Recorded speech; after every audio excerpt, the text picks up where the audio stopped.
Hello everyone, and welcome to the video tutorial for drum and beats in Soundtrap. So from Studio, we're going to click on Music. And if we add a new track, let's click on Drum and Beats. And we see we've got three different views right here. We've got the instrument view, the patterns view, and the piano roll view. We're going to start with the instruments view. And when you click on an instrument, it might start playing. Yep, so I'm going to go ahead and just stop. And that way you can experiment and play around with these drums a little bit. If you click on the Drum Kit Selector tool, or really for any instrument, we can see that there's a wide variety of drum kits, drum machines. So these would be fun to experiment with and find the sound that most appeals to you. We're just going to start with a very plain drum kit known as vanilla. And you might notice when you click on the drum, there's a little bit of a delay. And that latency is the difference between when you record something or click something or play something and when the computer processes it and then plays it back to you. So that can be a little bit challenging at first, but we'll get used to it, and it can be improved by making sure that you use the Chrome browser. The Chrome browser seems to work best with Soundtrap and a lot of online DAWs. If it's really bad, make sure that you don't have any other windows open, you don't have any other programs running, because all of those things can slow down the processing power of the computer and therefore increase the latency, that delay between when you record or do something and when you can hear it in your headphones or play it back on the computer. So I can play the kick drum that's right here by either clicking on it with the mouse or clicking the letter A on the keyboard. If you're using a mobile device, a Chromebook, a tablet, an iPhone, these the computer typing doesn't appear, but you can actually physically touch the screen to perform each of these instruments. So let's change it to the Latin kit, because in one of our group activities, we're going to use the Latin kit, and there's a lot more drums and auxiliary percussion to work with.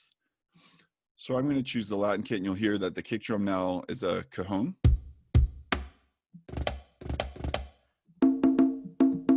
And you might find a few instruments that you want to work with. I'm going to use this instrument right here, so this Congo Drum. And I'm going to come up with a pattern that I'd like to record. And I can feel there's a little bit of a delay between when I type the number 7 and when I hear it. So it's really important for that reason that we have auto quantize on. So auto quantize is a feature that snaps everything that you play and everything that you record into a grid. I'm going to choose 8th note. So that means that everything I play is going to fall on an 8th note grid. So I will choose that. And let's record that pattern. Once I click record, I will get a 2-measure count in, and then I'll begin.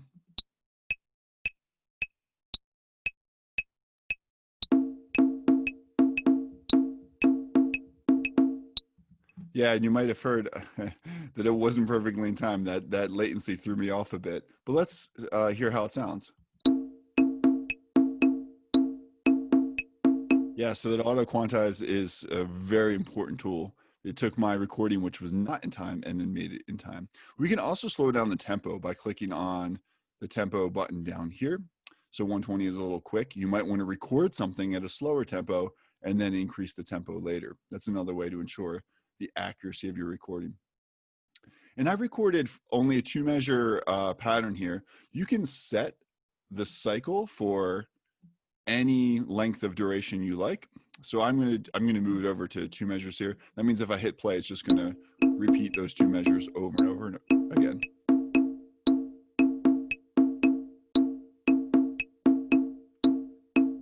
Now, of course, if I actually wanted these measures to repeat, I could click on the top right corner and drag this loop for as long as I like, much like GarageBand, if any of you have used that tool, when you click and loop a region.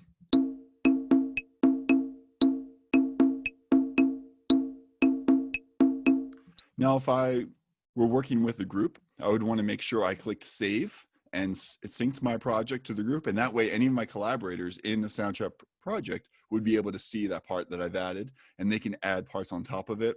And we could work together to build, in the breakout room challenge, we're going to build a virtual drum circle using this kind of feature.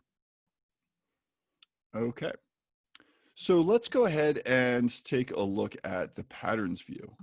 And I'm going to delete this track and start with a fresh one. So we're in the patterns view here. Now there's no auto quantize in the patterns view because generally when you're working in the patterns view, you're clicking on these tiles. And I'm going to rewind to the beginning so you can see. So if I click on the kick drum tiles here, clicking the tile on triggers the kick drum, and then I can click it again to turn it off. So generally, we create music in the patterns view using these tiles. So there's not really a need to auto quantize.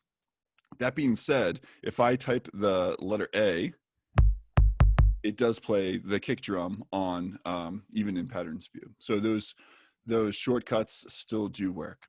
So here I've added a kick drum on the downbeat of each measure. We've got 2 measures in our pattern, and each of these big beats is subdivided into 16th notes.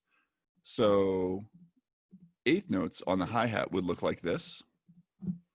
I'm just going to make this 1 measure pattern just for time's sake. So I've got 8th notes on the hi-hat. Let's put snare on 2 and 4, and let's hear what that sounds like. I'm going to slow down the tempo a little bit too. Let's make this 96.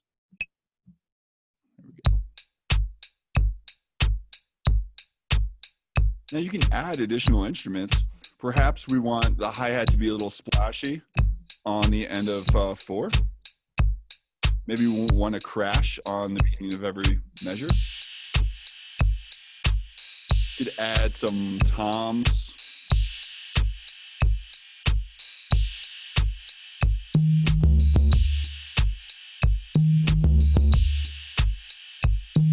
Maybe we replace the snare with a rim shot. You can see the beauty of this cycle tool is it allows you to create and edit on the fly. So maybe I don't want my kick on all 4 beats.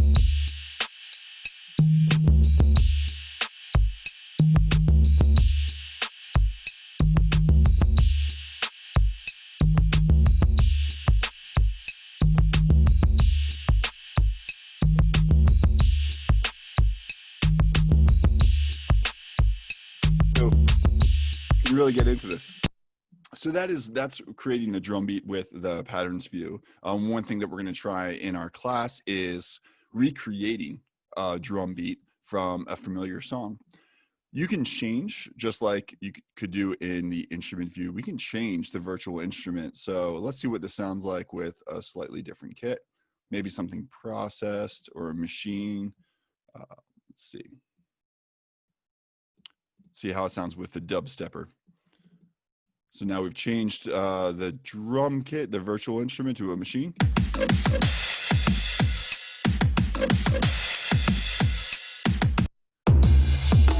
You use the right and left arrows. You can sort of audition these on the fly.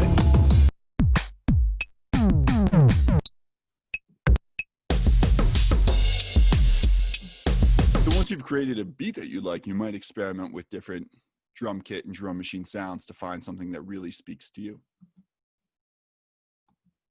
Okay. So the last view we're going to look at here is the piano roll view. And this is really nice. You can see a lot of the MIDI information. This is a great tool for editing the MIDI information so you can move things to different instruments. You have a lot more power of moving them to different parts of the beat because this is actually subdivided in 64th notes. So we can actually see 64th note subdivisions here. So you can get a little bit more precise with some of your drum beat patterns.